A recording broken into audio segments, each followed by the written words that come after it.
Hey, what's going on, guys? Welcome back. So today I wanted to talk about some of the best VPNs that you can use for China. So if you're traveling to China, or if you're already in China and you're looking for VPNs that work reliably, then this video is for you. So we've got Express, Nord, and ViperVPN. So all these VPNs do work in China and will give you access to unrestricted internet, and you'll be able to use Twitter and Facebook and whatever it is that you're used to using outside of China. Or again, if you're in China and you're looking to access the free internet, you can do that, but they all have different features that you might either gravitate towards or away from. So let's just go ahead and start with the first recommendation here, and that'll be ExpressVPN. By the way, if you're interested in any of these VPNs, whether you're looking for pricing, discounts, or full reviews on each of those, you'll find everything you need in the description down below. So ExpressVPN is definitely the most reliable, and according to a lot of the reports that I get from people in China, it works very well. And not just that, of course, it's so safe that even in 2017, when the Turkish government seized an ExpressVPN server as part of an investigation, they were still unable to extract any information out of the server thanks to ExpressVPN's no-logs policy. And both Nord and Viper also have a very strict and great no-logs policy, but it's just not as proven as ExpressVPN in this case, which was accidentally proven, I suppose.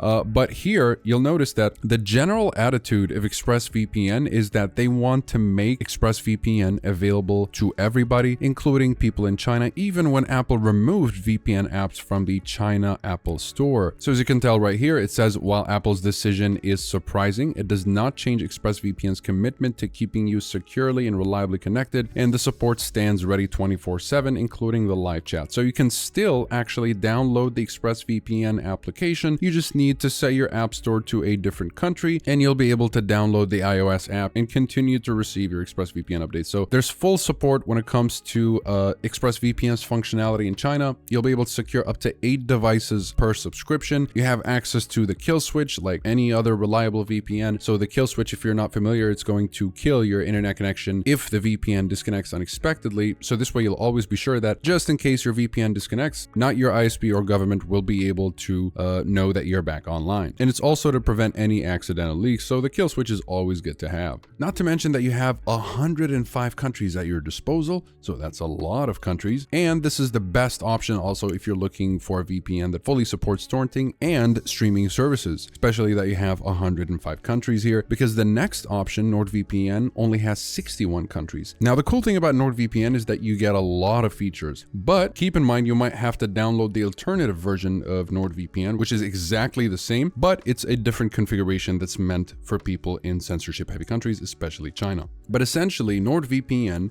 will allow you to secure up to 6 devices per subscription, unlike ExpressVPN's 8, but you do get a lot of bonus features that can come in handy in a variety of situations, and you get all that for a very reasonable price. So it definitely gives you a lot of value if you're looking for a VPN that also still works with streaming and torrenting, and you have a bunch of features, but you've got 61 countries, and as far as reliability and consistency, ExpressVPN has a much better track record, but NordVPN does work. Again, you might have to download the different configuration, and if that doesn't work, you'll have to manually configure it, which is not that much of a problem. The NordVPN support team will help you out with that if you just reach out to the live chat support. But again, if you're looking for the easy to use plug and play experience, you want to go with Express. Now, if you're looking for an option that's a little bit cheaper than ExpressVPN, but still works really well in China, given that you're willing to, let's say, sacrifice the country count at 64 countries with ViperVPN, and the lacking support when it comes to streaming. So if you're looking to stream all kinds of Netflix libraries and whatnot, again, you're better off going with Nord or Express. But if you're always going to China, or if you're living in China, I would say you probably want to go with ViperVPN over NordVPN, and that's because ViperVPN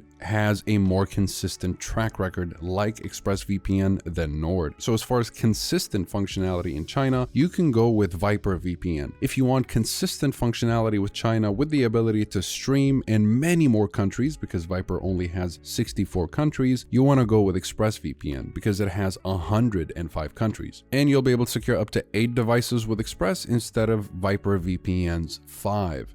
Now, if you travel to China every now and then, and you're looking for a lot of features and things like the threat protection, for example, that acts like a little bit of a mini antivirus, I would say, the NordVPN will give you a lot of value for money, considering that it's essentially just the best well-rounded VPN that offers a lot of features for a great price. But for a reliable plug-and-play experience, I would just go with Express, and that's why I typically gravitate towards it. But it's all up to you at the end of the day. You can check out the reviews below if you'd like to learn a little bit more about them, and if you want to go straight to the pricing or discounts, you'll find deals that'll save you a little bit more money linked in the description down below. And besides that, as far as the pricing, I did speak with ExpressVPN, and they mentioned that a lot of people end up spending more money on the monthly plan than they would have with the yearly plan, because it seems like most people think they're not going to need the VPN for more than a month, and they end up using it more than a month, and it just renews using this very expensive rate. So if you want to save money in the long term, you probably want to go for a longer term plan, unless you know you're not going to need the VPN for more than a month. Either way, there is a 30-day money-back guarantee on all these VPNs in case you change your mind. So besides that, comment below if you have any questions. I'll be happy to answer all of them. Like and subscribe if you'd like to support the channel and stay up to date with everything VPNs and cybersecurity. Thank you guys very much for watching, and I'll see you in the next one.